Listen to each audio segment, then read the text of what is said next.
Assalamualaikum warahmatullahi wabarakatuh. Anak-anak semuanya, pada pertemuan kali ini kita akan membahas masalah GGL induksi. Beberapa waktu yang lalu kita sudah membahas bahwa arus listrik bisa menghasilkan magnet. Pada GGL induksi yang harus kita pahami adalah magnet bisa menghasilkan listrik. Ikuti videonya sampai habis dan selamat belajar.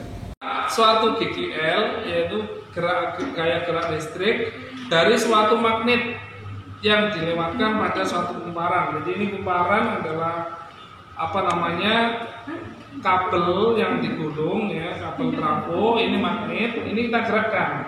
Adalah contoh arus bolak-balik yang ditimbulkan oleh kumparan dalam medan magnet. Gambaran dari besarnya GGL yang melewati suatu kumparan seperti gambar berikut. Apabila kutub utara dimasukkan, maka bergeser ke arah negatif. Kalau ditarik, bergeser ke arah positif. Dan kita lihat lampunya juga menyala. Apabila kita tampilkan garis medan magnetnya atau flux magnetnya, akan tampak seperti itu. Kalau kita ingin membalik magnetnya, maka nanti akan bergeser ke arah sebaliknya. Kalau kutub selatan dimasukkan, bergeser ke arah positif, ditarik ke arah negatif. Hal ini sesuai dengan hukum Lenz. Arah arus di dalam suatu kumparan sedemikian rupa sehingga menyebabkan gaya yang menentang penyebabnya. GGL induksi.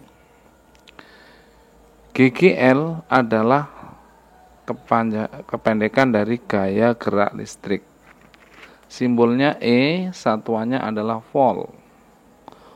Biasanya untuk arus searah kita gunakan V.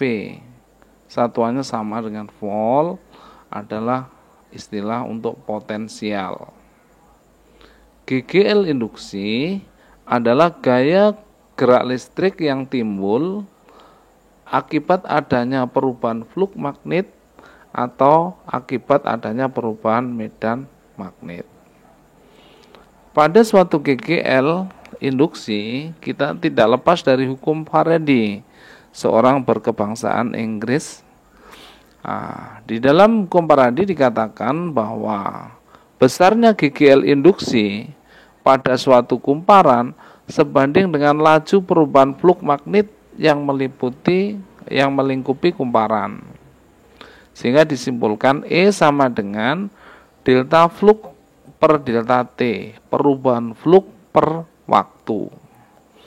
Apabila ada N kumparan, maka besarnya GGL E sama dengan N D flux per dt. Rumus Faraday ini disempurnakan oleh Emil Lenz, orang berasal dari Rusia.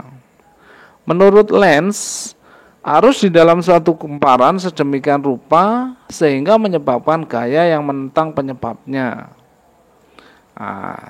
Sehingga kita kenal dengan hukum Lenz. Jadi rumusan dari Faraday N D flux per dt untuk E ini menjadi negatif. Negatif artinya E sama dengan min N D flux per dt. Negatif artinya menentang penyebabnya.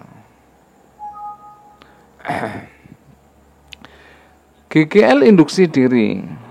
Apabila terjadi perubahan arus di dalam suatu kumparan, maka kumparan dapat menginduksi dirinya sendiri, sehingga timbul GGL induksi. Besarnya GGL induksi sebanding dengan laju perubahan arus per satuan waktu, sehingga disimpulkan E sama dengan sebanding dengan DI per dt. Karena suatu kumparan itu memiliki suatu induktansi L, maka besarnya GGL induksi E sama dengan min L DI per dt. Jadi keterangan besarnya GGL induksi dari rumus yang ada, E N D flux per dt negatif, sedangkan untuk GGL induksi diri E sama dengan negatif L dI per dt, di mana E nya adalah GGL atau gaya gerak listrik, satuannya volt, N nya jumlah linitan, L nya induktansi diri, satuannya Henry, dI per dt adalah perubahan flux per satuan waktu, satuannya Weber per sekon. Sedangkan dI per dt adalah perubahan arus per satuan waktu, satuannya ampere per sekon. Demikian anak-anak masalah GGL induksi pada suatu kumparan. Mudah-mudahan bermanfaat dan terima kasih. Assalamualaikum warahmatullahi wabarakatuh.